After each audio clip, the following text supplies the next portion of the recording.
Meditation आपकी personality change कर सकता है? यदि आप पूरे दिन में अपने माइंड को शांत रखने के लिए 20 मिनट देते हैं, क्या ये 20 मिनट आपकी ओवरऑल पर्सनालिटी डेवलपमेंट में कोई रोल प्ले कर सकते हैं? आइए जानते हैं। यदि आप अपने दिन की शुरुआत एक पावरफुल टूल यानी मेडिटेशन के साथ करते हैं, तो आप अपने हर दिन को बहुत ही नए तरीके से जीते हैं, एनर्जेटिकली जीते हैं। वो पुराना थॉट प्रोसेस आप पुराना करने लग जाते हैं और नए थॉट प्रोसेस की तरफ बढ़ने लग जाते हैं। चाहे आपने मेडिटेशन की शुरुआत किसी भी सिचुएशन में विक्टिम में रहकर की हो, या फिर आप अपने लाइफ पर्पस को अचीव करने के लिए आपने मेडिटेशन का सहारा लिया हो। आपने ये ज़रूर नोटिस किया होगा कि मेडिटेशन करने के बाद आपके थॉट्स, आपके विचार इतने ज़्यादा चेंज हो जाते हैं कि sometimes you want even believe कि मैंने ही ऐसा बोल दिया है, मैंने ही ये काम कर दिया। आपको यकीन नहीं होता उस चीज़ पर। हमारे थॉट्स जो होते हैं ना, we act according to our thoughts and then we generate our emotions. ये इमोशंस ही होते हैं ना जो हमें एनकरेज करते हैं या फिर डिस्करेज करते हैं कोई भी काम करने के लिए। फॉर एग्जाम्पल, अगर मैं कार ड्राइविंग सीखना चाहती हूँ और पहले ही दिन मेरा एक्सीडेंट हो जाए, तो मैं इस सिचुएशन को नेगेटिवली एसोसिएट कर दूंगी। मैं नेगेटिव इमोशंस अपने माइंड में क्रिएट कर लूँगी जो कि मेरे लिए हार्मफुल है। वो मुझे आगे बढ़ने नहीं देंगे, ना मुझे कभी भी कार ड्राइविंग सीखने नहीं देंगे। I want even touch my car again. लेकिन एक मेडिटेटिव माइंड वो क्या सोचेगा? वो अपना थॉट प्रोसेस चेंज कर सकता है। वो अपना थॉट प्रोसेस चेंज कर सकता है नए थॉट प्रोसेस के साथ। नए न्यूरॉन्स, नए पाथवेज, नई सोच, नए एक्शंस, नए इमोशंस, नया behaviour. This is the persons reality and collectively we call it as personality, right?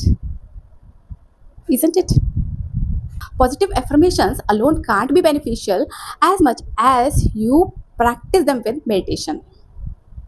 Positive affirmations जब आप प्रैक्टिस करते हो मेडिटेशन के साथ, तो it creates wonders for your body and your mind. आपको सुबह उठना है, वेट लॉस करना है, जंक कम करना है, मोबाइल यूसेज कम करना है, या फिर कोई भी सॉफ्टवेयर आपको इंस्टॉल करना है अपनी बॉडी के लिए, उसके लिए आपको नए सर्किट्स डालने पड़ेंगे। ये कैसे होगा? Through meditation. मेडिटेशन के थ्रू आप नए न्यूरल पाथवेज क्रिएट करते हैं। आपके ब्रेन में नए न्यूरल पाथवेज जनरेट होते हैं, नए सर्किट्स डेवलप होते हैं, जिनके ऊपर आप नए सॉफ्टवेयर इंस्टॉल कर सकते हैं। आपके पुराने बिलीफ सिस्टम हैं जो कि 20-30 साल पुराने हैं, आपका वही थॉट प्रोसेस है, वही एक्शंस, वही इमोशंस, वही बिहेवियर जो कि आपको बार बार डिप्रेशन की तरफ ले जाता है। आप उसी ग्रीफ सिचुएशन में रह जाते हो। उस सिचुएशन से बाहर निकलना है, यू डू मेडिटेट। आपने नए पाथवेज क्रिएट कर लिए and then you run your any program, any software on your mind. इसके बाद आप देखना आपका माइंड कैसे आपकी बात मानता है, कैसे आपका कॉन्शियस माइंड आपके सबकॉन्शियस माइंड की बातें मानने लग जाता है। जैसे एक छोटा बच्चा अपनी प्रॉब्लम सॉल्व करता है ना, उसको नहीं पता होता, उसके कोई मेमोरी नहीं है, पास्ट मेमोरी नहीं है, उसको कोई भी ऐसा एक्सपीरियंस नहीं है फेलियर का, वो सिर्फ और सिर्फ अपनी प्रॉब्लम सॉल्विंग में लगा रहता है। उसी तरह से एक मेडिटेटिव माइंड के ब्रेन में जो चेंजेस होते हैं ना, ये जो न्यूरॉन्स हैं, नए न्यूरल पाथवेज हैं, इन पे आप अपने सॉफ्टवेयर रन करते हैं, आप अपने माइंड की रीप्रोग्रामिंग करते हैं, आप अपने सबकॉन्शियस माइंड को एक्टिवेट कर रहे हैं और पुराने न्यूरल पाथवेज को डीएक्टिवेट कर रहे हैं। इसलिए कहा जाता है कि लर्निंग माइंड के लिए सिर्फ और सिर्फ इंटेंशन होना काफ़ी है। Age doesn't matter for them.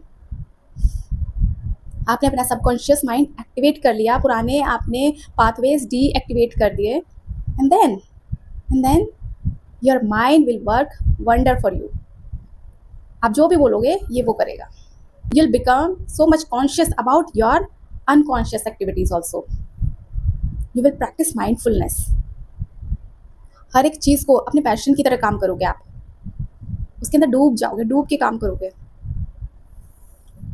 ये सब कुछ आपके थॉट प्रोसेस से ही आ रहा है, थॉट प्रोसेस से ही चेंज हो रहा है। पुराना जो था उसको डिलीट करके आपने नया इंस्टॉल किया है। Your mind will start talking to you about your future version. कैसे करना है आगे? So meditation will direct you towards your goal while enjoying the journey. And that's how you reshape your personality.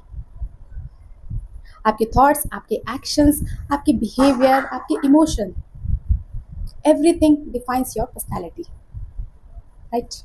Thank you.